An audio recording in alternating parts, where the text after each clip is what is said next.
Olá amigos do canal Vortex Automobile e a seção Carros do Passado. Dilceu Correia aqui trazendo a segunda parte falando da trajetória do Tempra no Brasil.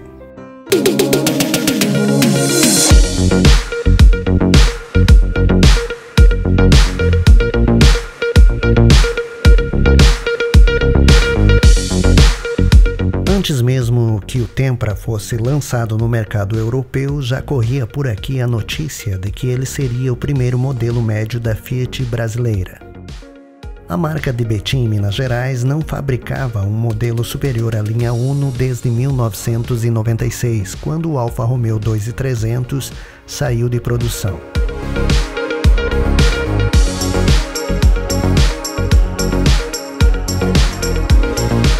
Diante do êxito do Chevrolet Monza e do Volkswagen Santana na segunda metade dos anos 80, um sedã espaçoso e potente preencheria uma importante lacuna de mercado para o fabricante ítalo-mineiro. O Tempra brasileiro estreava em novembro de 1991, ostentando linhas bem mais modernas que as dos concorrentes, mesmo estes tendo sido reestilizado pouco antes. Competia também com o Versailles da Ford, uma variação do Santana.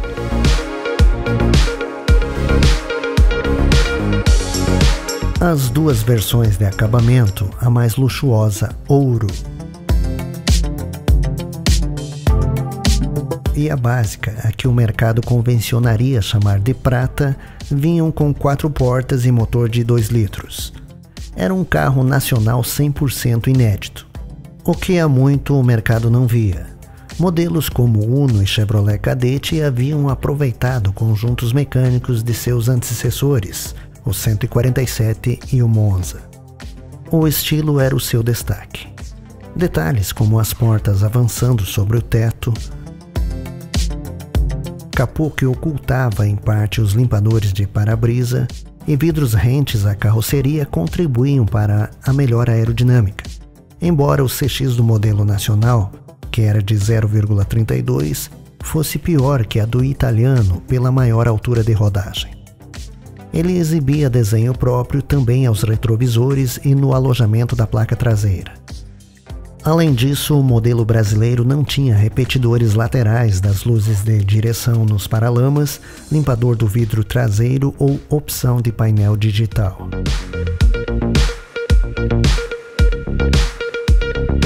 Por dentro, a melhor impressão ficava para o ótimo espaço, que propiciava um conforto raro no segmento.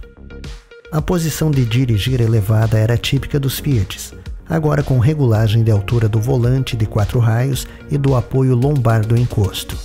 Apliques imitando madeira na versão ouro, controle elétrico dos retrovisores, travamento central das portas por interruptor no painel, que se desarmava se uma delas estivesse mal fechada, e rádio toca-fitas de fábrica eram novidades na marca. O porta-malas tinha capacidade de 552 litros, segundo a Fiat.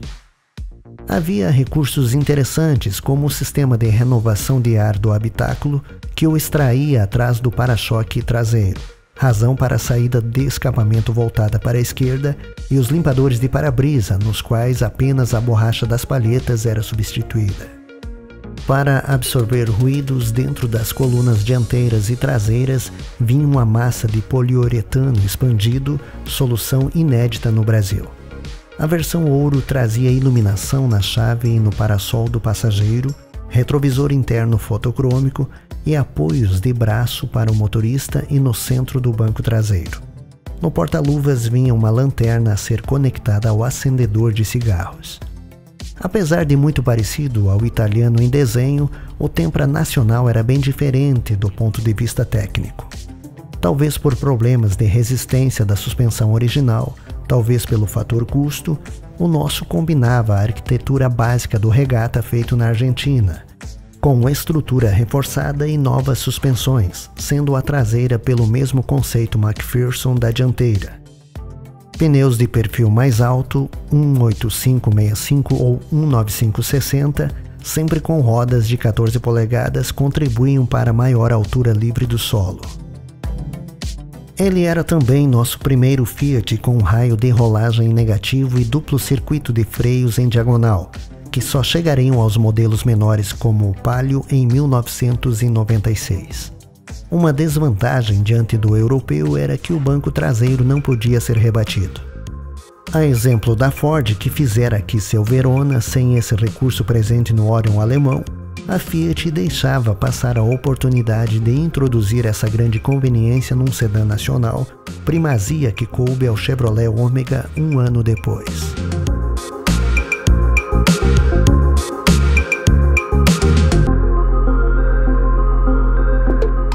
O Tempra mineiro também herdava do Regata um motor argentino de 2 litros. Apesar da concepção datada dos anos 70, ele apresentava características atuais como câmaras de combustão hemisféricas, cabeçote de fluxo cruzado, distribuidor acoplado ao cabeçote sem engrenagens e duplo comando de válvulas, que só havia existido no Brasil na linha Fenemé 2000 e 2150 e no Alfa Romeo 2300. Uma decisão da Fiat difícil de compreender foi manter o obsoleto carburador, em uma época em que toda a concorrência já oferecia injeção multiponto nas versões de topo e o Monza recebia a monoponto em toda a linha. Como agravante, pouco depois do lançamento em janeiro de 1992, o catalisador tornava-se necessário para atender às normas de emissões da fase 2 do Proconv. Com isso, o desempenho ficou abaixo das expectativas. O Tempra acelerava de 0 a 100 km por hora em 12,3 segundos, de acordo com a fábrica, marca modesta para o segmento. Com potência de 99 CV e torque de 16,4 kgfm, o motor não era exatamente fraco. Os problemas estavam no peso elevado do automóvel, mais de 1.250 kg, e na relação RL desfavorável de 0,31, que causava aspereza de funcionamento. Nos modelos italianos, o problema era resolvido com 2 árvores de balanceamento que a fábrica não empregou aqui. De resto, a Fiat havia optado por uma transmissão longa, adequada a viagens nas velocidades praticadas à época nas rodovias, como 120 km por hora, mas desfavorável à agilidade de respostas e arrancadas em ladeiras íngremes. Esse aspecto foi contornado poucos meses depois com uma relação de diferencial 5% mais curta, que podia ser aplicada aos modelos já vendidos se o proprietário desejasse. A transmissão do Tempra, por outro lado, representava notável evolução sobre os Fiats de então, com engates suaves e precisos e menor ruído em ponto morto. A nova disposição interna das engrenagens acabava com o ruído ao engatar a primeira com o carro em movimento, que acompanhava a marca desde o primeiro 147.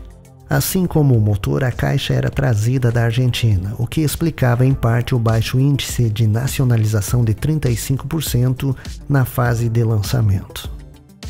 Uma novidade importante do Tempra brasileiro em termos de motor e transmissões transversais eram as semi-árvores de transmissão de mesmo comprimento, para melhor comportamento de direção em acelerações fortes.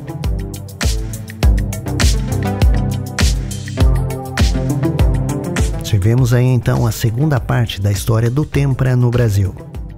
Canal Vortex Automobile, a seção Carros do Passado. Dilceu Correia aqui com você. Até o próximo vídeo. Um abraço.